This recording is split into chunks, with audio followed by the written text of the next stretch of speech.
Olá, o meu nome é Marcelo Thiel, eu sou urologista e o vídeo de hoje é sobre bexiga hiperativa. O que é a bexiga hiperativa? É uma síndrome em que os principais sintomas são uma frequência urinária aumentada, ou seja, ir muitas vezes ao banheiro, isso mais de 8 vezes ao dia, ou levantar muitas vezes à noite, atrapalhando o sono. Uma urgência, que é aquela vontade súbita, repentina, sem aviso, sensação iminente de ir ao banheiro. Se não for naquele minuto, naquele segundo, tem a sensação que vai perder. Às vezes uma urgência seguida de incontinência urinária, ou seja, de perda de urina também. Aproximadamente 15% da população mundial sofre de bexiga hiperativa, ou seja, uma porcentagem significativa de pessoas tem esse problema. No consultório é bastante frequente essa queixa, que acaba alterando bastante a qualidade de vida, principalmente aquela urgência seguida de incontinência. A pessoa ela fica enclausurada, não quer mais sair, perde a vida social, fica com medo que os outros sintam cheiro de urina nessa pessoa, e também atividade laboral, atividade física. Quais são as causas? Existem as causas neurogênicas, pacientes que tiveram, por exemplo, trauma raquimedular, são paraplégicos, tetraplégicos, acabam sofrendo desse tipo de incontinência. Essa é quando é causa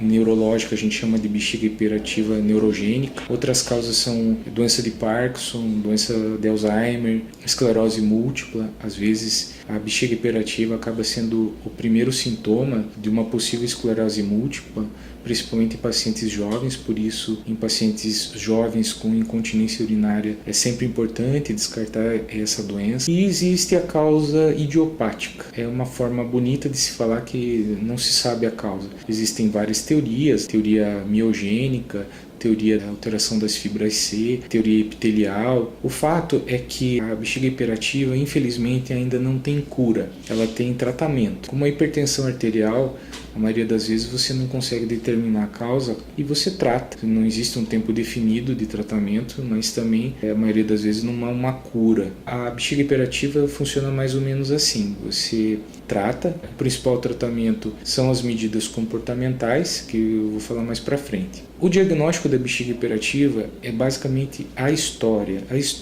do paciente que vem de uma forma crônica, com sintomas de urgência, de frequência, ou seja, muitas vezes ao banheiro, levantar várias vezes à noite. É importante descartar nesses pacientes outras causas que levam a esse tipo de sintoma. Por exemplo, uma infecção urinária leva também à urgência, à incontinência, a frequência muito aumentada, mas também tem sintomas diferentes da bexiga hiperativa, como, por exemplo, ardência uretral, dor para urinar, dor na região de baixo ventre, coisa que a bexiga hiperativa muitas vezes não tem. Deve-se descartar a presença de cálculos, de pedra na bexiga, pedra nos ureteres, câncer de bexiga, principalmente pacientes idosos e tabagistas. O tumor de bexiga provoca também esses sintomas, é importante descartar.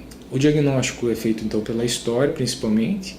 Existem exames complementares para descartar infecção urinária através de exame de urina, um ultrassom para descartar cálculos na bexiga, no ureter, tumor de bexiga. Também existe o exame de urodinâmica, que é aquele exame já tratado em outro vídeo, em que é colocada uma sonda na uretra e uma sonda no reto, e se enche a bexiga e são verificadas as contrações involuntárias da bexiga. Na realidade, existe o que se chama uma hiperatividade do detrusor. O detrusor é o músculo da bexiga, em que ele fica contraindo independente da vontade, e isso a nível cerebral é entendido como se a bexiga estivesse cheia. Às vezes a bexiga tem uma pouca quantidade, a bexiga é um órgão oco que tem responsável pelo armazenamento e esvaziamento da urina. Esse armazenamento deve ser sem contrações, né? A bexiga deve estar relaxada. O que acontece na bexiga hiperativa é que ela fica contraindo nesse momento em que ela deve estar relaxada. E isso é observado na urodinâmica como o aumento da pressão da bexiga, facilmente visto nesse exame.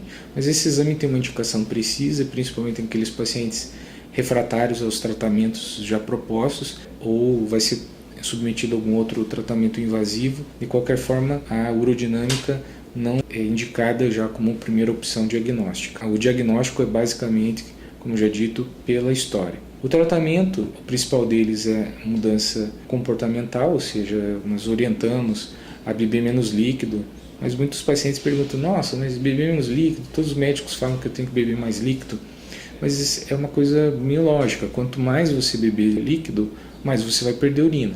Se você diminuir um pouco, não vai afetar nem o seu intestino, nem a sua pele, nem os seus rins, não vai deixar de depurar as toxinas que tem no seu organismo. Esse pouco é mais ou menos 25%. Por exemplo, se toma 1,5 litro, toma 1 litro, se toma 1 litro, toma 750 ml, se toma 2 litros, 1,5 litro, diminuir um pouco. Outro fator bastante importante é procurar ir ao banheiro a cada 2 horas, não ficar igual aquelas mulheres que adiam 4 horas para ir no banheiro.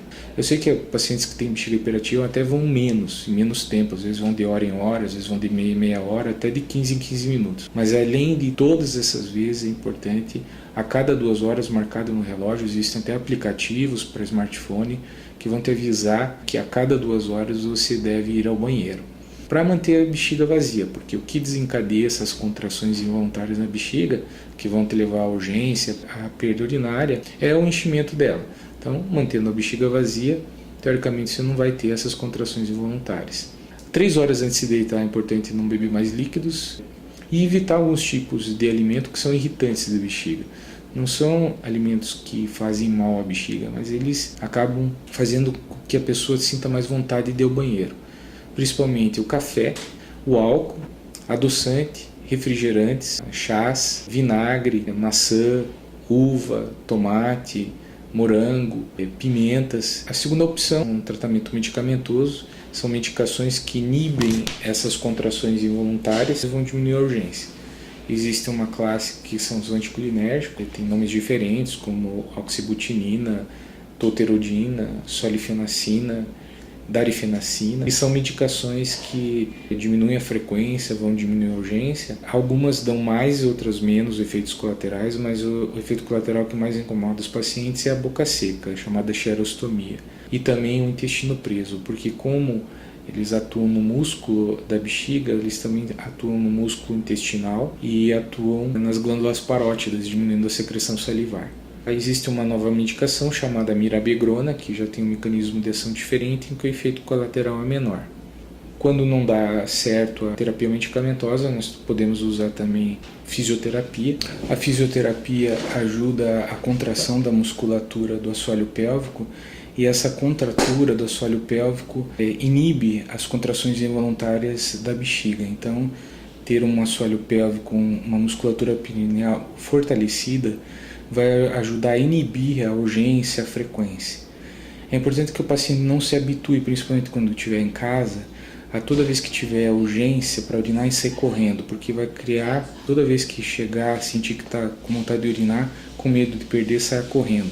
Claro, às vezes isso não é possível, mas a maioria das vezes tente sentar, tente contrair o períneo, ou tente ficar na ponta dos pés. Isso vai diminuir as contrações involuntárias. Tente contar de 10 para trás, 10, 9, 8. Existe também a terapia em que há uma eletroestimulação. É como se fosse uma acupuntura por meio de um eletrodo que estimula um nervo chamado nervo tibial posterior no calcanhar, e esse impulso elétrico é levado até a medula, na região ali onde é controlada a micção também. Isso vai inibir as contrações involuntárias, isso é feito em sessões e o paciente muitas vezes pode ter o seu próprio aparelho e fazer isso em casa. Outra opção é a injeção de toxina botulínica na bexiga, o Botox, como já é muito usado para tratamento de rugas, de expressões faciais.